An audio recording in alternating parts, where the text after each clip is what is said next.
Savez-vous à quel moment précis on réalise que sa vie bascule? Ce n'est jamais un grand drame, pas tout de suite. C'est un détail, un regard qui dure une seconde de trop, une main posée sur votre bras qui n'est plus douce mais insistante. Je m'appelle Evelyne et j'ai cru pendant près de 40 ans que je connaissais l'homme qui partageait mon lit. L'histoire que je vais vous raconter est mon histoire. Elle est réelle et elle m'a presque détruite. Dites-moi dans les commentaires quel âge vous avez et de quel coin de France vous m'écoutez ce soir. Vous allez comprendre pourquoi c'est important. La première fois que j'ai compris que quelque chose n'allait pas, c'était un mardi matin. L'infirmière Laure s'est penchée au-dessus de mon lit, sa voix douce, mais avec une pointe acérée. « Vous avez encore oublié, n'est-ce pas, Madame Rousseau ?» dit-elle, sa main s'attardant un peu trop longtemps sur mon poignet. Quoi? Derrière elle, dans l'encadrement de la porte, se tenait mon mari les bras croisés, feignant l'inquiétude. Henri Rousseau, 65 ans. Chemise parfaitement repassée, cette même vague odeur de cèdre et d'arrogance. Il répétait ce regard depuis des semaines maintenant, je crois. Celui du mari éploré, prenant soin de sa pauvre femme confuse. J'ai cligné des yeux vers lui, forçant un petit sourire. Oubliez quoi? Ses yeux se sont adoucis d'une pitié feinte. « Le petit déjeuner, ma chérie. Tu m'as dit que tu voulais des tartines, puis tu as dit que tu ne l'avais jamais dit. Laure vient de te le rappeler. » Un mensonge. Je n'avais pas dit un mot sur des tartines. Je lui avais dit que je n'avais pas faim. Mais il y avait quelque chose dans la façon dont ils se sont regardés ce matin-là, une étincelle de compréhension qui m'a serré la poitrine. Je m'étais toujours targuée d'être vive d'esprit. J'avais 62 ans, pas sénile. J'avais été professeure de lettres classiques pendant 35 ans, élevé 2 enfants, tenu nos comptes et entretenu une maison qui semblait sortie d'un magazine de décoration. Mais ce matin-là, assise là dans ma robe de chambre, le thé refroidissant sur ma table de nuit, j'ai réalisé qu'il ne me parlait pas, il me gérait, comme si j'étais un inconvénient enveloppé dans un tissu doux. Je m'appelle Evelyne Rousseau et jusqu'à cette année, je pensais connaître l'homme que j'avais épousé. Nous étions ensemble depuis 38 ans. Rencontrés à l'université, j'étais la discrète étudiante en lettres. Il était l'étudiant en école de commerce qui disait aimer les femmes avec une belle intelligence. J'aurais dû savoir que ce qu'il aimait vraiment, c'était le contrôle. Quand j'ai eu mon léger AVC, il y a 3 mois, j'ai cru que c'était une bénédiction d'avoir Henri à mes côtés, attentif, patient, disant des choses comme « Ne t'en fais pas, ma chérie, je m'occupe de tout ». Au début, il l'a fait. Il payait les factures, appelait les médecins, a même engagé l'infirmière quand il a dit que j'avais besoin de soins 24 heures sur 24. Mais peu à peu, les choses ont commencé à m'échapper. Il m'a dit que j'avais égaré des bijoux que je savais avoir rangés. Il me corrigeait devant les invités, disant « Elle veut dire la semaine dernière, pas hier », avec ce petit rire compatissant, et puis les pilules toujours mélangées, les flacons déplacés. Quand j'ai demandé à Laure pourquoi mon dosage était différent, elle a dit « Votre mari a dit que le médecin l'avait changé ». Je n'ai jamais vu cette ordonnance du médecin. Le pire n'était pas la confusion, c'était la façon dont ils me regardaient, comme si je m'effaçais juste devant eux et qu'ils attendaient simplement que je disparaisse. Un soir, je les ai entendus parler dans le couloir. La porte de ma chambre était légèrement entr'ouverte. « Elle s'aggrave », chuchota Laure. « Elle oublie toujours les conversations », répondit doucement Henri, mais j'ai perçu la pointe de satisfaction dans sa voix. « Continuez à noter quand elle oublie des choses », ajouta-t-il. « Nous aurons besoin de preuves plus tard. » Des preuves de quoi? J'étais allongée là dans le noir, mon cœur battant à tout rompre dans mes oreilles. Il ne se contentait pas de me surveiller. Il constituait un dossier. J'ai passé les jours suivants à faire semblant. Je souriais quand il me parlait comme à une enfant. Je laissais Laure écrire des notes sur mes épisodes. Je m'excusais même quand j'oubliais des choses que je n'avais pas oubliées du tout. Chaque soir, quand il me croyait endormie, j'écrivais dans un petit carnet que je gardais sous mon oreiller. Date, heure, mots, les phrases exactes qu'Henri utilisait lorsqu'il parlait à l'avocat et au téléphone. Il ne changeait jamais ses mots de passe. Il pensait que je ne savais plus me servir d'un ordinateur. Mais la 4e nuit, alors qu'il s'était couché tôt, j'ai utilisé sa tablette. J'ai trouvé des courriels court-codés entre lui et un homme nommé David Collin, son avocat. Des objets comme « mandat de protection future »,« urgent » et « déclaration médicale ». C'est là que les pièces du puzzle ont commencé à s'assembler. Mon mari ne prévoyait pas de prendre soin de moi, il prévoyait de tout prendre. Les comptes que j'avais aidé à constituer avec ma retraite d'enseignante, la maison que mon père m'avait laissée, les économies que j'avais gardées de côté pour nos petits-enfants, tout cela était en train d'être reclassé sous sa gestion. Et moi, j'étais reclassifiée aussi, comme inapte, peu fiable malade. C'était brillant d'une certaine manière. Une lente gomme signée et scellée de ma propre main tremblante. J'ai fermé la tablette et je suis restée assise dans le silence de ma chambre, chaque battement de cœur sonnant comme une horloge, égrenant le temps, jusqu'à quelque chose de final. Cette nuit-là, quand Henri est venu voir comment j'allais, j'ai fait semblant d'être à moitié endormie. Il abordait la couverture sous mon menton, comme il le faisait toujours une performance pour lui-même, plus que pour moi, et a murmuré « Repose-toi bien, ma chérie. Bientôt tu n'auras plus à te soucier de rien du tout. » Il m'a embrassée sur le front et il est sorti fermant doucement la porte derrière lui. Mais alors que le clic du loquet résonnait dans le noir, j'ai ouvert les yeux. Et pour la première fois de ma vie, je n'avais pas peur. J'étais réveillée. S'ils voulaient jouer à ce jeu, ils avaient choisi la mauvaise femme à oublier. Quand les gens parlent de trahison, ils imaginent toujours un moment unique, une rupture bruyante et dramatique. Mais en vérité, cela arrive lentement. Une centaine de petites coupures avant que vous ne voyiez le sang. J'avais l'habitude de penser qu'Henri et moi avions un bon mariage.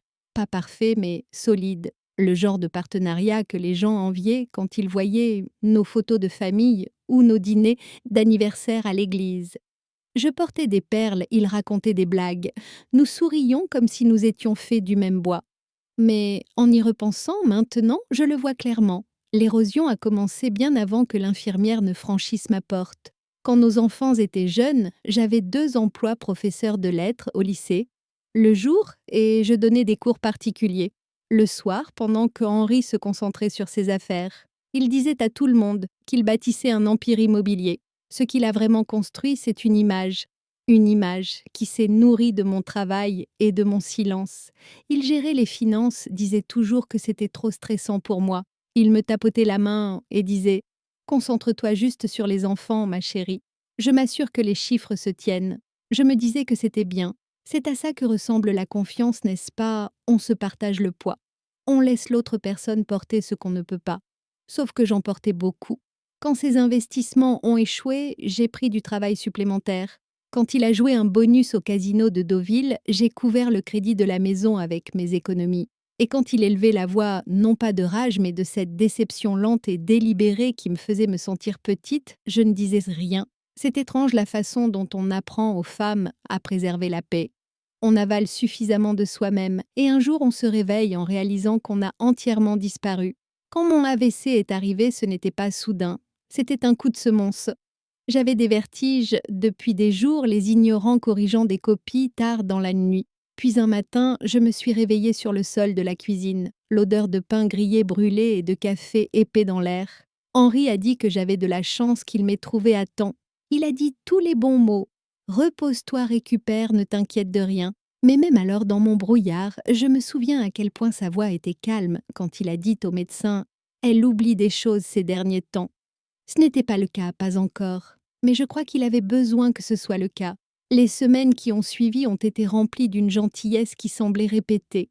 Il disait à tout le monde qu'il prenait soin de sa femme. Je le regardais rayonner lorsque les voisins louaient son dévouement, et moi, pauvre idiote, je croyais que c'était de l'amour. Puis les petites choses ont commencé. Il a accidentellement changé mon médecin sans me le dire. Il a dit que l'ancien avait pris sa retraite. J'ai découvert plus tard que ce n'était pas vrai. Il a commencé à payer les factures uniquement via ses comptes.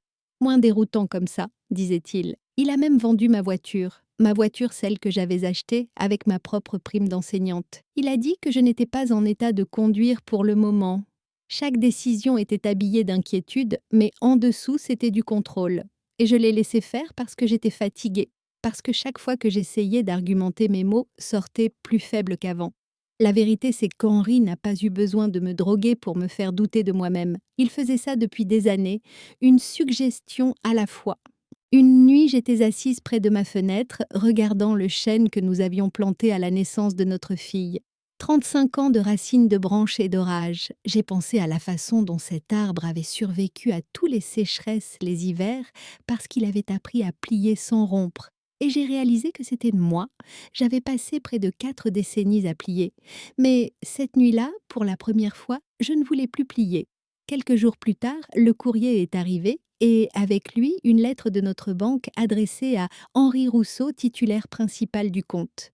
J'ai failli la jeter sur la pile avec le reste, mais quelque chose m'a arrêtée. Quand je l'ai ouverte, mes mains se sont mises à trembler. C'était une confirmation de sa demande d'assumer les pleins droits de gestion financière sur tous les actifs communs, citant mon incapacité médicale et mon déclin cognitif. Déclin cognitif. C'est ces mots. Mon esprit est devenu vide, puis brûlant, puis froid à nouveau. J'ai relu la lettre jusqu'à ce que le papier semble mince entre mes doigts. C'est à ce moment-là que j'ai compris. Ce n'était pas seulement de la trahison, c'était un effacement. Il réécrivait qui j'étais, non pas avec des mensonges criés en public, mais avec des formulaires et des signatures, construisant tranquillement un avenir où je n'existais plus. J'ai aplati la lettre contre la table et je l'ai regardée longuement, puis je l'ai pliée soigneusement et je l'ai glissée sous mon carnet. Quand Henri est rentré ce soir-là, il m'a trouvée assise près de la cheminée, lisant un de ses poèmes préférés, quelque chose de Verlaine. Il a souri, s'est versé un verre et a demandé « Comment s'est passée ta journée, ma chérie ?» J'ai levé les yeux vers lui calme comme toujours et j'ai dit « Éclairante ». Il a ri comme si j'avais raconté une blague, mais je ne plaisantais pas, parce qu'à ce moment-là, je savais quelque chose qu'il ignorait. Je n'étais pas en train de perdre la tête, j'étais en train de la retrouver. Le matin où j'ai décidé de le confronter, la maison était trop silencieuse. Même l'horloge dans l'entrée semblait battre plus doucement, comme si elle ne voulait pas interrompre ce qui allait arriver. J'avais passé la nuit à répéter dans ma tête encore et encore les questions que je poserais le ton calme, que je garderais la façon dont je le regarderais droit dans les yeux, pour qu'il sache que je n'étais ni confuse, ni fragile, ni en train de m'effacer. J'ai préparé le café moi-même, ce que je n'avais pas fait depuis des semaines, et j'ai attendu d'entendre ses pas descendre l'escalier. « Bonjour !» dit-il ajustant ses boutons de manchette comme un homme sur le point de faire un sermon. « Tu es levé tôt. » Je l'ai regardé, vraiment regardé, et j'ai vu l'homme qu'il était devenu. Toujours bel homme de cette manière polissée et tempéré, toujours en contrôle, mais il y avait une nouvelle dureté dans ses yeux, le genre que les hommes ont quand ils croient qu'ils ont déjà gagné. « J'ai besoin de te parler, dis-je tranquillement. Il m'a offert ce sourire patient, celui qui me faisait me sentir aimée autrefois, et qui maintenant me faisait juste me sentir petite. Bien sûr, ma chérie, mais prenons le petit déjeuner d'abord. Est-ce que Laure a préparé tes pilules? Je les ai déjà prises, ai-je menti. Il s'est figé une demi-seconde, puis a hoché la tête. Bien, c'est bien. Nous nous sommes assis l'un en face de l'autre à la table de la cuisine. La lumière du matin filtrait à travers les stores, zébrant son visage d'or et d'ombre. J'ai pensé au nombre de matins où je l'avais regardé lire le journal, là prétendant que tout dans notre vie allait bien, mais cette fois je ne prétendais pas. « Henri, dis-je, j'ai reçu une lettre de la banque hier. » Il n'a pas levé les yeux de ses œufs. « Elle disait que tu avais déposé des papiers pour assumer le contrôle total de nos comptes. Disait que c'était à cause de mon déclin mental. » Cela l'a fait poser. Lentement, il a posé sa fourchette. « Ma chérie, dit-il doucement, tu as du mal comprendre. C'est juste une précaution, une formalité. Tu as été sous beaucoup de stress depuis l'AVC. »« Arrête de me parler comme si j'étais une enfant, dis-je. Ma voix est sortie ferme, mais mes mains tremblaient sous la table. Tu sais exactement ce que cela signifie. Tu essaies de tout prendre. Sa mâchoire s'est contractée à peine. Puis le masque est revenu. Evelyne, tu es confuse. Ce n'est pas de cela qu'il s'agit. Le bruit d'une assiette qui claque nous a fait lever les yeux. Laure se tenait près du comptoir tenant un plateau. Son visage était pâle, ses yeux allant de l'un à l'autre. « Y a-t-il un problème ?» demanda-t-elle. Henri se tourna vers elle, la voix calme. « Pas de problème, Laure. Madame Rousseau a juste un autre de ses moments. » Ce mot « moment » m'a frappé comme une gifle. Je me suis levée m'agrippant à la table. N'ose pas l'impliquer là-dedans, n'ose pas déformer mes mots encore une fois. Laure semblait figée, partagée entre nous. Je pouvais voir le malaise sur son visage, la culpabilité qu'elle ne pouvait plus tout à fait cacher. « Henri, dis-je plus bas maintenant, je sais ce que tu fais et je sais pourquoi. » Il a rencontré mon regard et pendant un instant, la comédie est tombée. J'ai vu le calcul là froid et nu, puis il a souri à nouveau, trop large, trop calme. « Evelyne, dit-il, son ton mielleux et lent, tu mélanges encore les rêves et la réalité. Tu m'as déjà accusé de choses avant des choses que tu as oubliées plus tard. C'est un mensonge. Tu vois, dit-il en jetant un coup d'œil à Laure, c'est ce que je veux dire, elle devient défensive paranoïaque. Arrête, dis-je, arrête, c'est tout. Mais il continua, doux et cruel à la fois, chaque mot aiguisant le couteau. Ma chérie, tu sais que je t'aime, mais tu n'es pas bien. Tout le monde peut le voir. C'est pour ça que nous avons fait venir Laure pour aider à garder les choses stables. Je pouvais sentir mon pouls dans ma gorge. Tu veux dire pour me garder silencieuse? Il pencha la tête. Pour te protéger de toi-même. Ce fut le moment où j'ai senti quelque chose basculer en moi. Ce n'était pas de la rage. J'avais déjà brûlé tout ça. C'était plus froid. Une sorte de clarté, la réalisation qu'il ne me voyait plus comme une personne, juste comme un obstacle à retirer. Je me suis redressée et j'ai dit très doucement « C'est toi qui perds le contrôle, Henri, pas moi ». Il gloussa, mais je vis la lueur d'inquiétude. « Ne faisons pas de scène ». Je me suis approchée. « Tu as passé des mois à essayer de me faire douter de moi-même, mais tu as oublié qui j'étais avant que tu ne décides de me réécrire. » Il eut un sourire narquois. « Et qui est-ce? La femme qui a construit cette maison avec toi, celle qui a appris à nos enfants à penser. Celle qui t'a maintenu à flot quand ta première entreprise a fait faillite. Celle qui est sur le point de te faire regretter de l'avoir sous-estimée. Pendant une seconde, son masque s'est fissuré juste assez longtemps pour laisser entrevoir la peur. Puis il s'est détourné. « Je pense que tu devrais te reposer, dit-il sèchement. Nous parlerons plus tard quand tu seras calme. Cette nuit-là, je n'ai pas pu dormir. Les murs de cette maison semblaient plus petits, comme s'ils retenaient leur souffle. Vers minuit, j'ai entendu des pas dans le couloir léger pas ceux d'Henri, puis un léger coup à ma porte. Madame Rousseau. C'était Laure. Sa voix tremblait. J'ai ouvert les yeux. Oui, elle est entrée fermant la porte derrière elle. Je ne voulais pas vous faire ça, murmura-t-elle en se tordant les mains. Mais je dois vous dire quelque chose, à propos de monsieur Rousseau. Je me suis assise lentement, mon cœur battant la chamade. Elle m'a regardé, des larmes montant dans ses yeux. Il m'a payé, dit-elle. Il m'a payé pour vous faire passer pour malade. Pendant un moment, j'ai cru avoir mal entendu. La pièce était si immobile que même l'air semblait gelé. Qu'est-ce que tu viens de dire? Ai-je murmuré. Le visage de Laure s'est effondré. Il m'a payé, Madame Rousseau, pour dire que vous alliez de plus en plus mal, pour écrire des choses dans les rapports qui n'étaient pas vraies.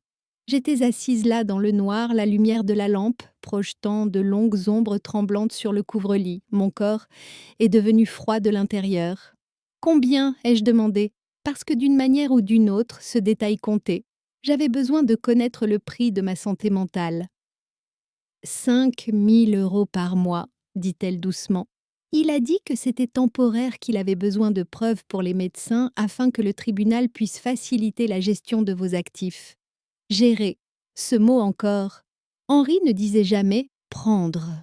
Il disait « gérer », le contrôle déguisé en soin. J'ai fermé les yeux. Donc chaque fois que tu m'as dit que j'avais oublié quelque chose, chaque fois que tu écrivais dans ton petit carnet, elle a hoché la tête, son menton tremblant.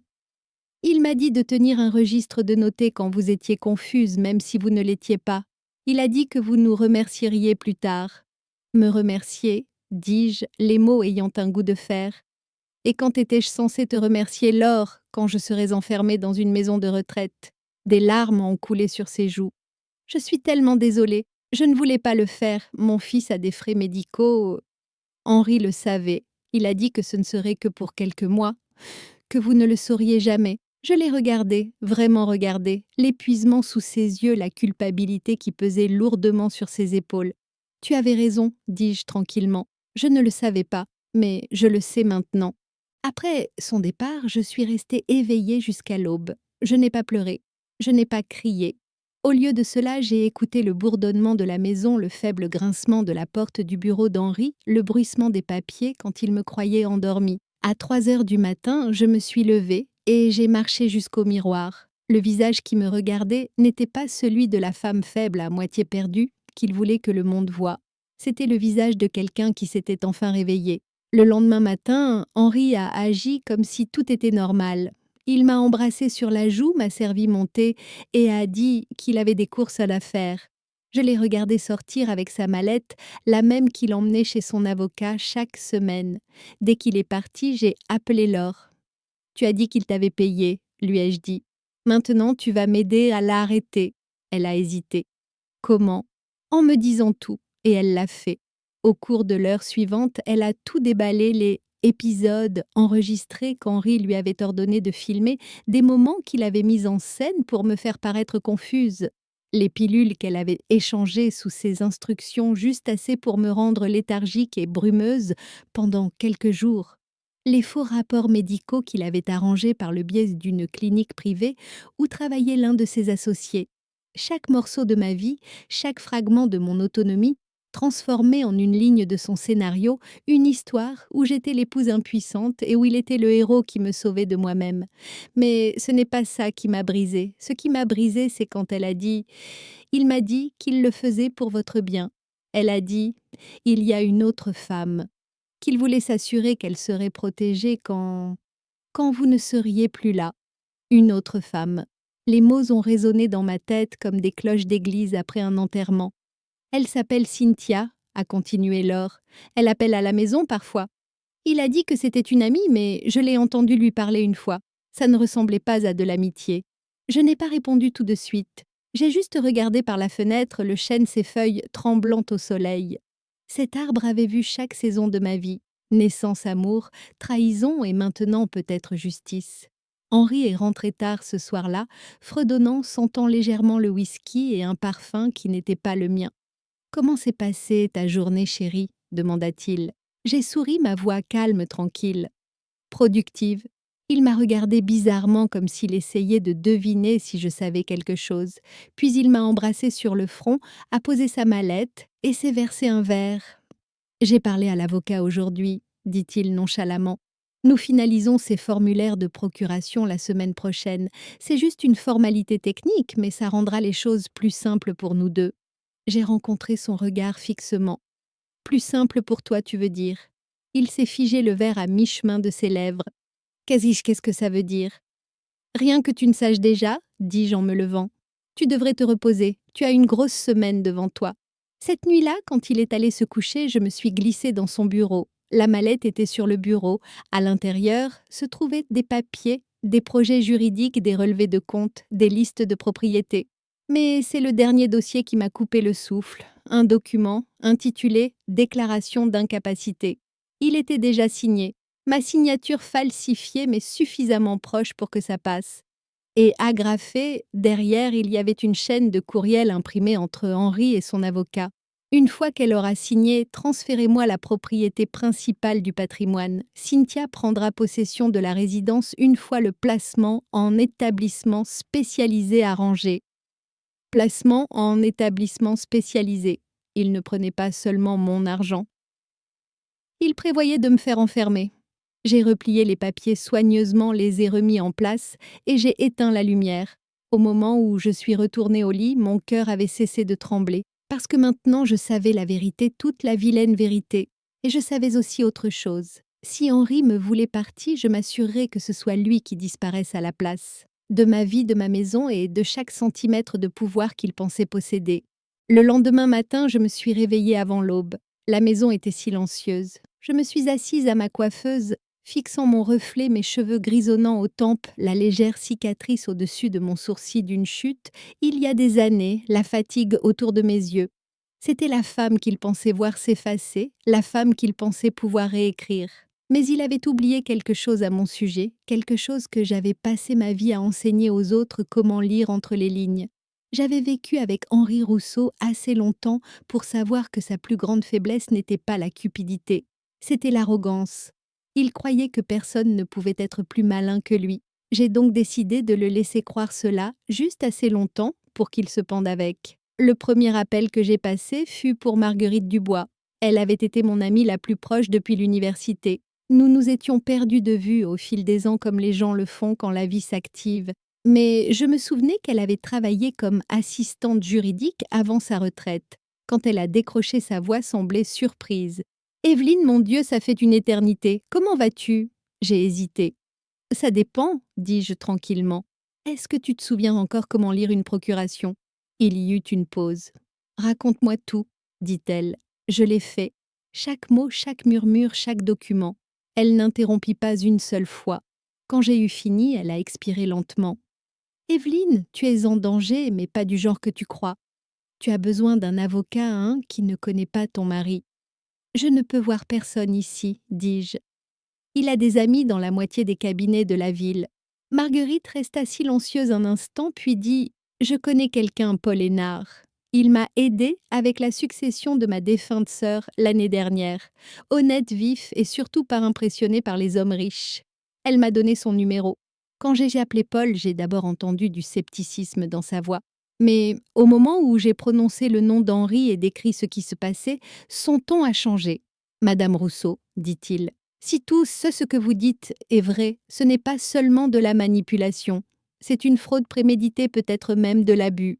Je ne veux pas de pitié, lui ai-je dit. Je veux une stratégie. Il gloussa doucement. Alors nous allons être stratégiques. Il m'a dit de tout rassembler documents, enregistrements, témoins. Ne le confrontez plus, m'a-t-il averti. Laissez-le penser que vous êtes toujours confuse. Quand les gens comme votre mari croient qu'ils gagnent, c'est là qu'ils deviennent négligents. La semaine suivante, j'ai joué mon rôle à la perfection. Quand Henri me rappelait de prendre mes pilules, je souriais doucement et le remerciais.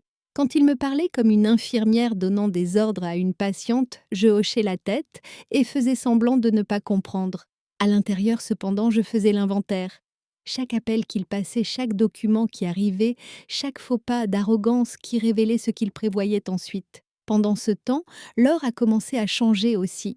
Au début, elle m'évitait par honte, mais au fil des jours, elle a commencé à aider discrètement. Elle a commencé à me transférer les mémos vocaux qu'Henri lui avait ordonné de conserver, des enregistrements censés prouver ma confusion. Dans l'un, on pouvait entendre sa voix murmurer « Redemande-lui pour sa mère, elle bute toujours là-dessus ». Dans un autre, elle demandait « En quelle année sommes-nous » Et ma voix stable, claire, répondait « C'est l'année où mon mari a perdu son âme ». Je les ai tous sauvegardés. Paul travaillait vite. Nous nous sommes rencontrés en secret à la bibliothèque municipale de tous les endroits. L'ironie ne m'a pas échappé, une professeure de lettres à la retraite, reconstruisant son dossier de santé mentale au milieu d'étagères remplies d'histoires de survie. Il a examiné les faux documents d'Henri, la signature falsifiée et les ordres de transfert. Il est malin, admit Paul, mais négligent. La date sur ce formulaire précède votre supposé diagnostic de 2 semaines. C'est notre faille dans l'armure. Il m'a conseillé de ne pas arrêter la signature à venir, mais de la laisser se produire. Laissez-le croire qu'il a gagné, dit Paul. Nous préparerons des contre-documents qui annuleront les siens signés sous conseil légitime. Quand il essaiera d'activer sa procuration, nous attendrons avec la vérité. Cette nuit-là, j'ai rappelé Laure. Il prévoit de me faire signer mardi prochain, lui ai-je dit. Elle a hésité. Voulez-vous que je sois là ? Oui, dis-je. Et j'ai besoin que tu l'enregistres. Tout. Elle resta silencieuse un long moment, puis murmura. Il le saura. Je sais, ai-je répondu. Mais le juge aussi. Au cours des jours suivants, j'ai répété mon rôle. Je me suis entraînée à brouiller mes mots, juste assez pour sembler incertaine. J'ai posé la même question 2 fois pendant le petit déjeuner. J'ai laissé le même livre ouvert dans 2 pièces différentes. Henri est devenu confiant, trop confiant. Il souriait davantage, fredonnait dans la maison, disait à des amis au téléphone que les choses se tassaient enfin. J'ai surpris une phrase entendue à travers la porte entr'ouverte de son bureau. Une fois les papiers signés, j'aurai le plein contrôle. Les avocats pourront traiter ça d'ici vendredi. Cynthia pourra emménager le mois prochain. Cynthia, le nom ne me piquait même plus. Il me concentrait juste. Le lundi soir, la veille de la signature, Henri m'a versé un verre de vin et a dit « Tu sais, ma chérie, j'ai réfléchi. Il est temps que nous simplifions les choses. Ça a été si stressant pour toi d'essayer de gérer toute cette paperasse. » J'ai levé les yeux vers lui, feignant la confusion. De la paperasse. Il a souri. « Ne t'inquiète pas pour ça, je m'occuperai de tout. » J'ai souri en retour. « Je sais que tu le feras. » Mais à l'intérieur, j'imaginais déjà la salle d'audience, le juge, l'expression de son visage, quand ses propres mots se retourneraient contre lui. Il pensait qu'il signait sa victoire. Il ne réalisait pas qu'il signait ses aveux. Le jour de la signature semblait presque ordinaire. Un ciel calme, des oiseaux bavardant sur le chêne, dehors la lumière du soleil, inondant la cuisine, comme si l'univers n'avait pas remarqué ce qui était sur le point de se produire. J'étais assise à table dans ma robe de chambre, remuant un thé que je ne buvais pas, prétendant être la femme fragile qu'Henri pensait que j'étais. Il est descendu en fredonnant non pas le genre de fredonnement nerveux, mais le genre satisfait que font les hommes quand ils sont certains que le monde ploie sous leur volonté. Il était impeccable, blazer marine, cheveux parfaitement peignés, cette montre que je lui avais achetée il y a des années, brillant à son poignet. Grand jour, ma chérie, dit-il, effleurant mon front de ses lèvres. L'avocat nous sera bientôt là. Juste quelques signatures, et ensuite tu pourras te reposer tranquillement. Me reposer, répétai-je doucement, traçant le bord de ma tasse.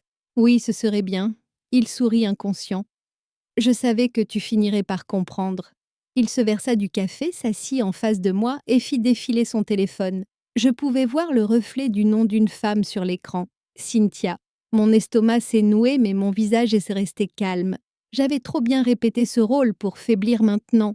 Quand la sonnette retentit, Henri redressa sa veste. « Ce doit être maître Colin, » dit-il fièrement. « Mon avocat va tout mettre en ordre. » J'ai hoché la tête, ma voix faible. « Bien sûr, mon cher. » Laure est entrée silencieusement derrière lui, prétendant ranger le salon. Elle tenait son téléphone avec désinvolture, la caméra enregistrant déjà. Henri ne remarqua même pas. Maître Colin était un homme grand en costume gris, son sourire poli mais creux, le genre d'avocat qui mesure l'empathie en heures facturables.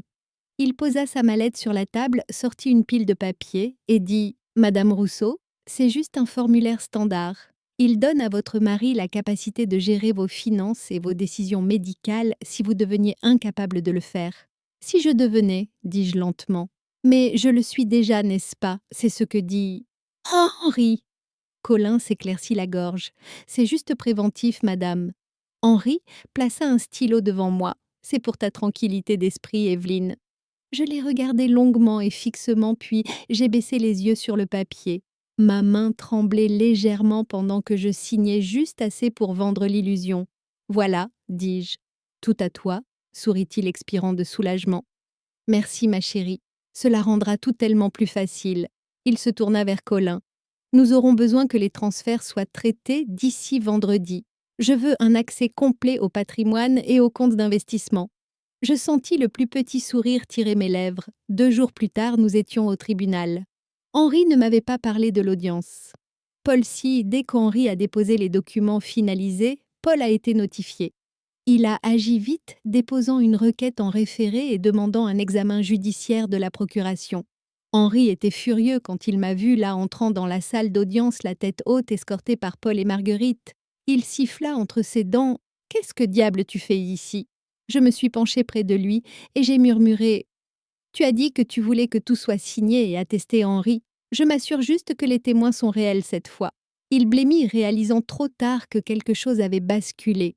La juge, une femme sévère, aux yeux vifs et au sens de la justice encore plus aiguisé, commença la session vivement. « Monsieur Rousseau, vous demandez la procuration complète sur les affaires de votre femme, citant un déclin mental et une incapacité cognitive. Est-ce exact ?» Henri se redressa. « Oui, madame la juge. Ma femme souffre de confusion et de perte de mémoire. J'ai des épisodes documentés par son infirmière. » Madame la juge interrompit doucement Paul. « Nous avons des raisons de croire que ces documents ont été fabriqués et que madame Rousseau est en fait saine d'esprit et victime d'une campagne délibérée pour la faire paraître autrement. » La juge s'est tournée vers moi. « Madame Rousseau, comprenez-vous la nature de cette procédure ?» J'ai rencontré son regard carrément. « Parfaitement, madame la juge. » Paul a remis les enregistrements que Laure avait sauvegardés. La salle d'audience s'est remplie de la propre voix d'Henri. Continuez à noter quand elle oublie des choses. Nous aurons besoin de preuves plus tard. Redemande-lui. Pour sa mère, ça la fait toujours buter. Une fois qu'elle aura signé, j'aurai tout. Chaque phrase atterrissait comme un coup de marteau. Henri devint rouge, sa mâchoire se serrant. Ces enregistrements sont sortis de leur contexte, dit-il, mais sa voix avait perdu son autorité. Puis Paul a présenté la signature falsifiée.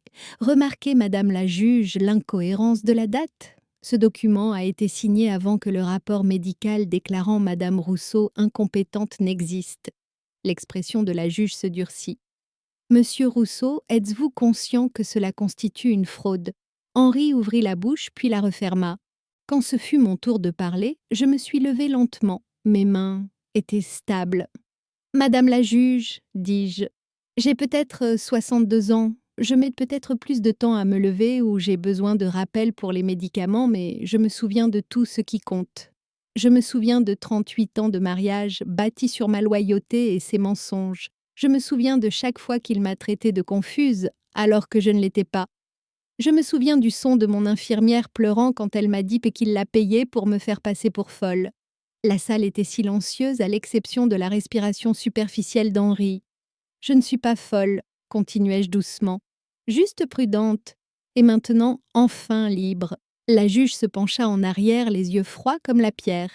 Monsieur Rousseau, ce tribunal estime que votre requête a été déposée sous de faux prétextes. Les documents falsifiés sont nuls et non avenus. La procuration restera à Madame Rousseau en attendant une enquête plus approfondie sur votre conduite.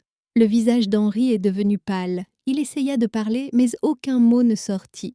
Alors que nous quittions la salle d'audience, il attrapa mon bras. « Evelyne, s'il te plaît. » Je me suis dégagée. « Ne me touche pas. » Il essaya de rassembler ce vieux charme, mais il avait disparu maintenant mis à nu comme la vérité. « Tu ne peux pas simplement t'éloigner de tout ce que nous avons construit, » dit-il amèrement. Je me suis tournée vers lui une dernière fois. « Tu as raison. Je ne m'éloigne pas de ce que nous avons construit. Je le reprends. Le jour où le tribunal a statué en ma faveur, le monde est enfin devenu silencieux.